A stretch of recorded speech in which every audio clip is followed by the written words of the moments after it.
Hey friends, Kathy Lanzalaco here with another episode of Inspired Career Spotlight on Careers, the video podcast series where I shared best-in-class career information to help keep you up to date and help you advance in your careers. And today I want to cover two topics that I don't think I've covered much, but I talk about them with clients every single day, and they can really make a huge difference in your job search in terms of you landing an interview and getting that great job offer. They are things that words people throw around all the time, but that I don't believe they develop well as part of their overall strategy. So they're very underutilized. They're very important in the decision-making process. So the first one is passion. So, if I had a dime, a penny for every resume that I looked at that said somebody was passionate about something, I'd be a rich woman. I wouldn't be on this podcast. I'd be on the beach somewhere. Passion, passion, passion. Everybody's got passion for what they do. It's in just about every single summary and everybody's original resume that they send to me. Whether they put it in themselves, whether they use AI to generate it, it shows up everywhere. Yet, when I go down into the body of the resume, I don't really see any indication of where your passion is. When I talk to you, I don't see overflowing with passion. I don't hear you getting the examples of it. How do I know that you are passionate? And let's talk about this a minute, because if you are passionate, it should be coming out in the way that you talk about your job, in the way that you execute your job, in the way that you describe things. Because listen, an employer wants to know that you really want to work for them.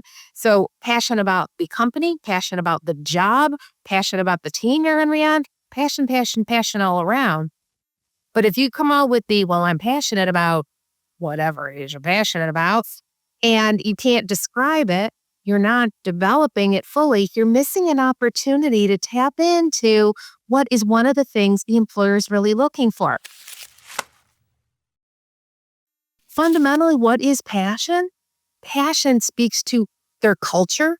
Like, do you really want to be here? Do you want to be part of our team? Can we count on you to be here for us? And I don't mean showing up every day, although, yeah, but meaning to give yourself really to us, that you're going to engage in the work. Are you going to blend well with our team? And listen, every employer is different, what that level looks like and what their culture's like. But that, for those of you that have worked with me before, know why targeting companies is such an important thing to do, because you want to target the right company. You want to get that right fit. But back to the passion piece, right? So if you say you're passionate, how can you really demonstrate that passion to tap into what the employer is looking for so that you stand out amongst everyone else who's just throwing out their skills, throwing out their keywords, and everybody's white noise at that point? How can you stand out? So it does start with your resume, because that's usually the gateway to opportunities. You're applying online. Maybe somebody has an idea that you'd be good for a job, a recruiter does, or somebody in your network, and they say, hey, shoot me that resume. Your word passion's on it. All right. So you put the word passionate, you're passionate about whatever it is you do. Great. But let's talk about how you can develop that more in your resume. So as you go down into the resume and you are describing what you do, it's important to describe how you do it. So employers know what a job consists of, right? They write their job descriptions. They get that. But what's important to them is how you execute on it, how you interpret it, how you execute on it, how you lead the process better than you found it. What results do you get? So it starts out at the most fundamental level. Can you describe your accomplishments? Because that's the first thing they're going to be looking for. And that might even give some indication, are you really engaged in your work? Not necessarily passionate, but it starts out with a level of engagement. But then as you're building that and you're talking about the ways that you worked, not just I increased revenue 50%, but how did you do that? Think about ways that you can talk about how you did that by connecting into your passion. So yes, if you're increasing revenue 50%, probably has something to do with the financials, right? Maybe you cut costs. Maybe you come up with a new product. Maybe you've opened a new revenue stream. Maybe you've brought new clients in. All these are ways of generating revenue. But how did you do that? here's where the passion piece comes in. So are you a volunteer for some type of work that the company does? Are you going above and beyond to promote their product or their services, and that somehow you connected with a new client? Mention that, right? Are you going out of your way in some way? Maybe it's beyond hours, but it probably is making that additional call. It is offering somebody, a potential client, something else that's valuable to them that maybe nobody would think of. How does that translate into passion? Because you're being creative and you know how to represent that employer. So you have to be a little bit creative about it. Maybe you're actually putting yourself out there by saying, I do nothing but volunteer in this industry and I devote all my time, my disposable time, my discretionary time to supporting this type of work, particularly if you're like in a nonprofit. That's beautiful. Integrate that into the job as well, because really things overflow into each. Now, take that a step further. So that's where it starts on the resume. Transfer that. And I don't mean literally transfer it word to word, but think about that in terms of your LinkedIn profile, because your LinkedIn profile should be giving people more information about you that they can't get from the resume. Tell me how you're passionate. Tell me what that means to you. When I say I'm passionate, you can come right out and say that in your about section. I know everybody says they're passionate, but let me tell you why I'm different. Ooh, I want to read that. Do that. And then tell me why you're different. Tell me why your passion is greater than someone else's. Tell me why I should hire you. And it does kind of cross the lines of personal branding. But when an employer can feel that you're passionate about what you do, they're going to believe that you can bring better results. And if you can prove that then on the resume, you're sharing that on LinkedIn, and then you can talk about it in an interview, now you're firing on all cylinders. This I am passionate about X means nothing. You have to be able to talk about it and demonstrate it. So now it's on your resume, you're pulling it into your LinkedIn. Don't forget on your LinkedIn skills, people tend to focus on those hard skills and tech skills. Look for those soft skills too, because maybe you can find something in there that speaks to how you approach the work that can demonstrate your passion too. Okay. And even in your headline, passionate about X, try to develop that a little more so it doesn't sound like it's just cans off the shelf. Again, everybody's passionate. Everybody's a team player. Right? So it's the same concept. You have to be able to describe it. Now you get that interview. So now you're in the interview. How can you demonstrate your passion? Right? Well, Miss Jones, I'm looking at your resume. It says you're really passionate about this work. How would I know that? How does that play out every day? Well, do you have an answer for that? If you were asked that, be prepared with stories to talk about your passion for the work that you do, how it impacts the life of your customers or your clients or your teammates, how your passion plays out in additional execution, higher level in execution. It then translates into bottom line results or top line results, whatever you're in charge of.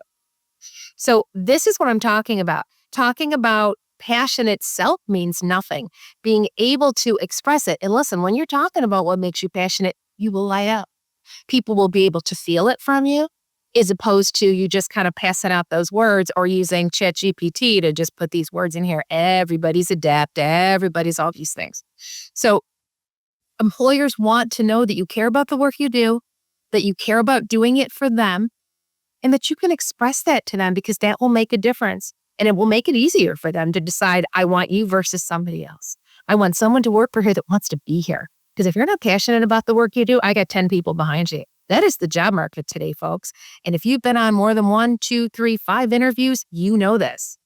And if you keep going on interviews, interview after interview after interview, when you are getting no job offers, you've got an interview problem. And you might have a passion problem. You may not be expressing yourself well in terms of why you should be the person picked. If you're getting interviews, you've got the skills to do the job, but there's something that's not clicking. And it could be in terms of you being able to express your passion, your ability to execute, and how you're doing that really from your soul. Listen, today, there's not that line all the time between our work lives and our personal lives. And so much of it crosses over. And I'm not suggesting that you say, well, I don't even care about work-life balance. I just live my work. It's not what I'm saying.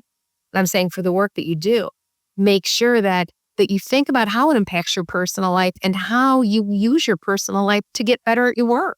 There's a crossover there too.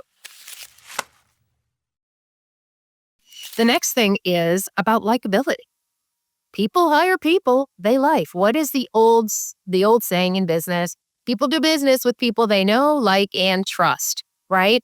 Trust being the key piece, but they can't trust you if they don't like you. So you may never get to the trust piece. They have to like you first. So what is likability? Likability, sometimes people can name it. They can describe it to you, how you make them feel, because that's ultimately what it is, how approachable you are.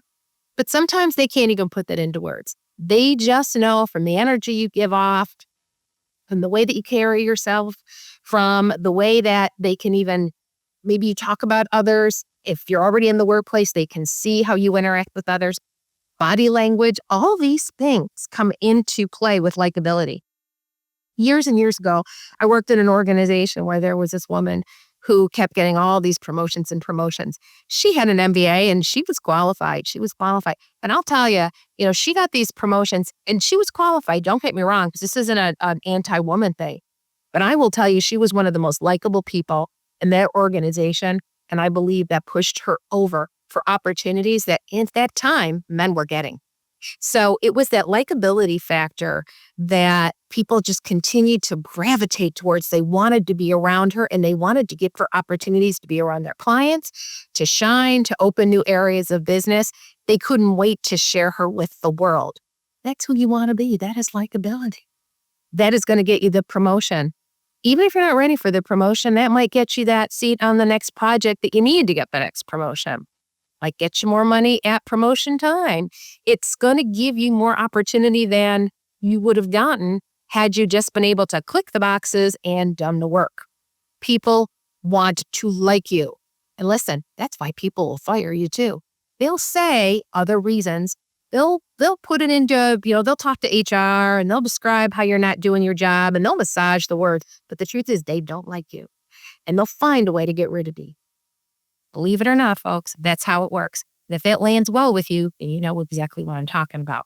So this is the reality of the world. We're human beings. People bring their biases to work, but they want to like you. So know that you get the benefit of the doubt. I do believe that. I did interviewing. I worked in HR a long time. And now as I coach people, I will tell you, they want to like you. So you've got to break that down, meaning you come into an interview being liked. And it's up to you to keep that neutral lightness. And it'll very quickly go south if you cannot keep up that expectation that they want to like you. So what are you going to do, right? So think about this. Think about how you can portray likability even before they meet you, during the job search, as well as during the interview process and once you get there. So, all right, you want to get a new job. How can you do that? How can you tap into your network, get more response from your network? I hear every day people are asking their network for help and they are getting crickets. Well, that's another conversation for another time, but I'm guessing it's because you're only asking for things when you need something. That's the only time that people are hearing from you. And quite honestly, people are busy, they're tired, and they just don't have time for it. So you've got to nurture that network. That's likability too. How can I help you? Oh, I saw this article in the paper. I thought about you and I send it to you. I remember your birthday, or I send you a book. I saw this and I thought of you. Small, tiny little things that just go a long way. And when it's not done with a brand intention in mind and you make it part of who you are, it becomes part of your brand. And it becomes very authentic and people respond well to it. You're laying that foundation of good karma. And when the time comes that you're picking up the phone and need help, people are happy to help you. But how can you express that likability during that job search? How can people that don't know you think you're likable? Well, let's talk about your LinkedIn profile. Your LinkedIn profile starts with your profile picture. What does your profile picture look like? Is it smiling? Is it happy? Do you even have one? You don't even have one? If you don't have one, I won't even connect with you. I don't want anything to do with you if you don't have a picture because that makes it suspect for me. It just does. And people tend not to have one because they don't like the way they look. Maybe they've gained weight. Maybe they think they look old. They haven't taken the time to get a decent picture. I don't care what it is, but if you can't even put your face out there, people can't feel that connection to like you. It's just not going to happen. So a nice warm picture that is a nice warm smile that helps bring people into your world. That's the first way. Go down your content on LinkedIn. Go down the content on your resume. Is it all about you? Is everything all about you? I, me, everywhere. Think about this. Do you go into an interview and all you do is talk about yourself? You say, well, Kathy, I'm sorry, the interview is about me, and aren't you the one that told me I should talk more about me than about team? Yeah, I get that. You know what I'm talking about. But I am talking about likability means how do you help others? How do you share? How do you express your passion, right? We just talked about that a minute ago. What is that personal side of you? Listen, it could even be something else that might appeal to a certain group of people. Maybe your love for dogs. Maybe your passion for skiing. Maybe the fact that you were a semi-pro golfer in college or whatever the case may be. Sometimes those things can make a huge difference in whether or not you get hired because people share that common interest with you. They trust you immediately and they don't even know you because if you've been through that experience that I have, chances are you're like me, right? And they want to spend more time with you and they feel like you would be like them and bring them in. Again, kind of a bias, but that's the way it works. That is part and parcel of likability. Showing something about yourself, whether it's, and it doesn't matter what it is. It can be anything from crocheting to gaming to walking to running marathons. Let us into your world. That's how people can like you. But going back to your LinkedIn and going back to your resume, if it's peppered with I, people can't really get a feel for how you interact with others. And here's the fine line. I don't mean that you water down your accomplishments by saying, we as a team did this and not take credit for what you're doing. That is not this. I'm talking about demonstrating how you've helped others. Did you mentor others? Have others advanced in the organization because of you? Yes, that's leadership. It's mentorship. It may be part of your job, but may not be. But where in there does it talk about your impact on people? Do you have any volunteerism on there? How are you going out of your way to help others? These are the important things. Is there a crisis in the organization and you stepped up? These are the things that help people like you that you can demonstrate in there. But it's also so very fundamental to when you are in an interview and you go in, you smile the first thing, even when you're nervous. That's why you practice ahead of time. It's if you're on LinkedIn, you have a content strategy, and the content strategy is about giving. And it's not all about me and how wonderful I am. It's about giving to others. It's about giving advice. It's about reaching out to others. That generates likability. Ask how you can help others. If you're not sure if you're likable or not, do a mini 360. Ask people that you know. Send out a text and ask people, why do you like me? And just ask them, why do they like you? And me will come back and you will see things. So if you wonder if you're kind of stuck on it, and don't go into the I don't know how to talk about myself thing, because there's another podcast on that. But likability is about opening the door to who you are. And I know some of us are more introverted than others. Believe it or not, I am actually an introvert. So I get it. And you have to do whatever levels. Listen, introverted people are very likable, very lovable. But to do that, you can still smile. You can still be who you are, but you can still develop a positive content strategy. You can still tell stories in your interview where you are not the hero of your own stories, where you're talking about helping others. For more information on that, see my friend Stan Miller and Storykate. He is the gentleman who talks about being the hero of letting other people be the hero of your stories. So that is not my idea. That is Stan's. And you want to really learn how to build that out, go see Stan. So I talk about that all the time. But listen, when you're talking about stories, yes, you want to take credit for what you've done, but you want people to understand what you did. All right, we're going to leave it there today. And I hope that helps you because listen, You want to tap into some of these things that people don't necessarily think about on the surface, but they're critically important. You want that edge. To get that edge, show how passionate you truly are and be more likable and see how things change. All right, don't forget to subscribe here so that you get our new material when we drop it. And until we meet again, live inspired.